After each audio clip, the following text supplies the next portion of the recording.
proses pemilihan umum kepala daerah atau pemilu kada Kota Cilegon yang akan digelar serentak pada 9 Desember 2020 cukup menarik perhatian para pendukung. Teknologi yang digunakan tentunya saat ini sudah mulai canggih. Salah satunya akun media sosial yang kerap dimainkan oleh para tim sukses untuk menarik simpatik jagoannya di pilkada nanti.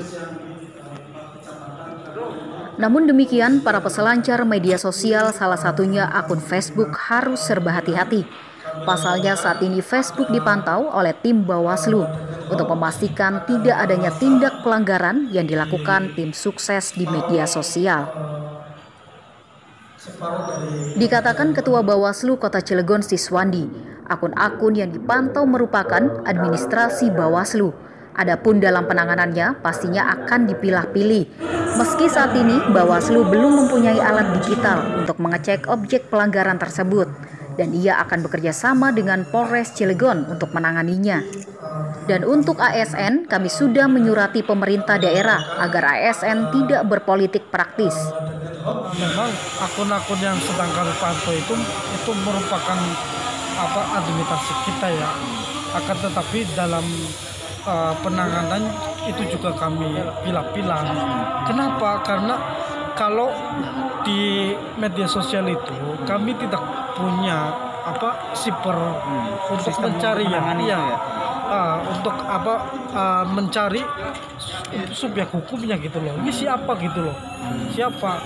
Kadang kalau kemudian kita menerka-nerka, ketika kita panggil itu dibilang bukan saya gitu, buktinya mana? Itu sudah dihapus semua gitu.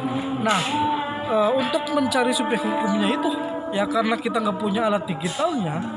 Nah, itu keterbatasan dari Bawaslu gitu. Jadi upaya ini sedang kami lakukan untuk kerjasama di bawah ya. Artinya di atas sudah kerjasama Polri dengan ini ya. Tapi kami nanti akan bekerjasama dengan Cilegon, Polres. Artinya Polres Cilegon itu mempunyai alatnya atau tidak gitu. Nah tentu kami sejauh itu nanti akan kami lakukan kerjasama gitu. ASN Cilegon kami sudah melakukan pencegahan ya.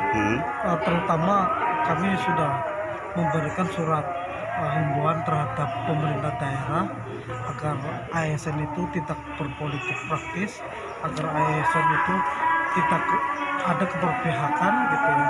Itu sudah kami sampaikan dan mengimbau pada daerah juga untuk memberikan ke kecamatan dan ke kelurahan gitu.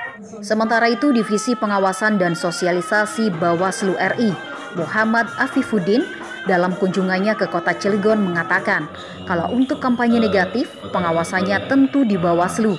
Namun untuk penindakan Undang-Undang ITE tentunya akan berhubungan dengan kepolisian, Kementerian Kominfo, dan platform. Dicontohkannya seperti status Facebook yang mengandung provokasi akan ia tindak lanjut. Ya, KSN itu kan memang akan menindaklanjuti semua dugaan pelanggaran yang terkait netralitas ASN. Sampai kemarin sekitar 369, mungkin sudah nambah. Dari jumlah sebanyak itu 260-nya sudah ditindak oleh KSN. Jadi teman-teman sekalian, kita mau mengingatkan bahwa fungsi pengawasan bisa jadi di kita, tapi tidak semuanya penindakannya itu ada di kita. Misalnya soal ASN yang tidak netral itu adalah penindakannya ada di KSN. Kalau ada polisi yang nggak netral, maka kita melaporkannya ke Propam.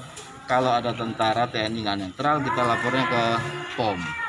Jadi ada lembaga-lembaga sendiri. Hari ini kami menandatangani kesepakatan MOU antara kepolisian dan kejaksaan. Ini untuk menguatkan proses penanganan pelanggaran pidana jika terjadi.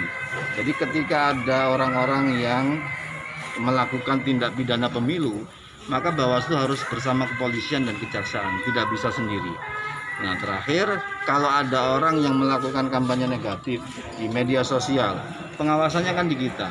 Penggunaan Undang-Undang ITE dan seterusnya itu kita akan berhubungan dengan Kominfo, kita akan berhubungan juga dengan platform. Saya mau kasih contoh, Facebook misalnya ada teman-teman masang status Facebook yang isinya provokasi, itu tidak bisa langsung diturunkan saat ini juga. Facebook Indonesia akan berkoordinasi dengan Facebook yang basisnya di Singapura. Jadi peta jalan penanganan penindakan atas pelanggaran itu ada jalurnya sendiri-sendiri. Tapi kan kalau untuk netralitas ini kan panjang. Kalau untuk misalnya keberpihakan pejabat ataupun kepala daerah itu kan selama 6 bulan sebelum penetapan calon sampai masa akhir. Tapi potensi orang menjadi petahana itu bisa berlapis. Misalnya kalau petahana itu melakukan apa yang kita sebut sebagai politisasi bansos dan seterusnya, dan dia nanti jadi calon, maka sejatinya dia sedang menabung masalah yang lain. Kalau dia menjadi petahana dan itu melakukan aktivitas itu, pidananya bisa jalan, rekomendasi kita juga bisa jalan, termasuk mutasi-mutasi yang dilakukan tanpa adanya persetujuan dari Kemendagri. Dari Cilegon, Banten, jurnalis lokal News TV Hasidi memberitakan.